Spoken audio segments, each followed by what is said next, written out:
I'm here tonight on behalf of, radical independence. As a member of the Scottish Socialist Party, we take quite an active role in both the Yes Scotland campaign and radical independence. Obviously, we're very proud of our role within these movements. Although some people might think that as socialists, we should be against independence. Some people might think that socialism and independence are opposing ideologies.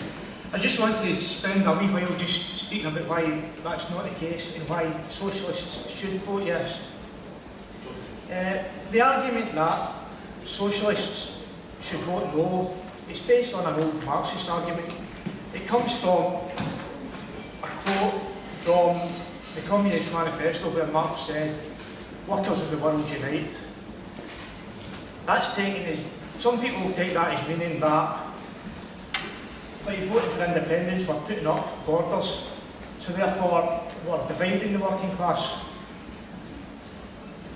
You can see a sort of logic behind that argument, but it's an archaic understanding of socialism and class unity. There's a couple of reasons why that point of view is just wrong-headed and wrong. The first, and the very simple reason, if I can quote one of my comrades, Beinn Irbhinn from the SSP, is that by voting yes, that doesn't make you a nationalist. It makes you a democrat. Exactly. It means that it means you believe in Scotland's right to get the government we vote for every time. If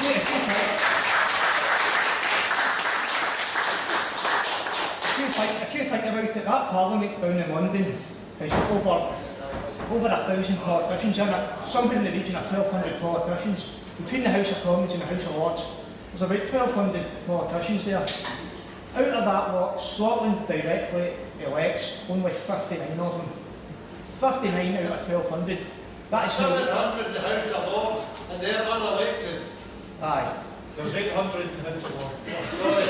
So there you go, 1,500, and we elect 59 of them. So to vote yes doesn't mean that you're voting for ethnic reasons or for nationalistic reasons. It means you're voting to do something about that democratic deficit and to make sure that we've got proper control over the decisions that are made for our country. The second, and this might be getting too much into political philosophy, so I'll try and keep it brief. But another reason is that modern socialism is about internationalism. For us, building class unity doesn't require that we are all subservient to the same government. It doesn't mean that we all have to live within the same borders. As an organisation, we already have strong links with worker organisations all across the world. Personally, I've spent some time in Russia. I work with elite groups in Russia. There's no reason why international borders should stop us being able to work with other worker organisations elsewhere. And in fact, just imagine for a minute the influence that an independent socialist Scotland could have. An independent Scotland working by socialist principles would be a beacon to, if not just the rest of this island, to further afield as well. When we vote for independence, and we no longer need to beg Westminster for permission to spend our own money, the people of England, the working class of England, will start to look at us in Scotland with all the benefits that we have, such as free education, free prescriptions, all the like, and they'll start to demand that for themselves. Big man, you're preaching to the converted here. You know what yes or anyway. So in other words, what I'm saying is that, in other words, to sum that up and to try and get away from the political philosophy side of things, independence ushers in an opportunity for change all across Britain that life within the Union just doesn't offer. Scottish independence, regardless of what it means in Scotland, could also be the best thing to happen to English politics. It could drag them back towards the left and away from this right-wing UKIP type ideology that's been spread down there. So why can't we change things within the union?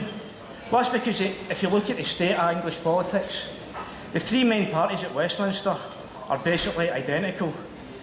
They all share the same neoliberal ideology. That is the privatise everything ideology, the greed is good ideology. So it literally doesn't matter who wins at Westminster, we just get the same stuff anyway. We just get austerity and we just get privatisation. In fact, the only difference between the parties at Westminster, between Labour, between the Tories, is the speed at which they will privatise everything, the speed at which they will implement austerity. Miliband has made it clear what direction he's taking Labour in. He's taking them in the same direction that the Tories are in. An independent Scotland would be an example to people all across the UK. We could show them a genuine alternative to this neoliberal hegemony that's in London at the moment. And as people there start to demand this alternative way of doing politics, it will lead to the rise of a genuine socialist alternative in Britain as well. So far from betraying the Britain working class, by far from cutting them adrift and just going their own way and forgetting about them, Scottish independence is actually for the benefit of the British working class, not just the Scottish working class.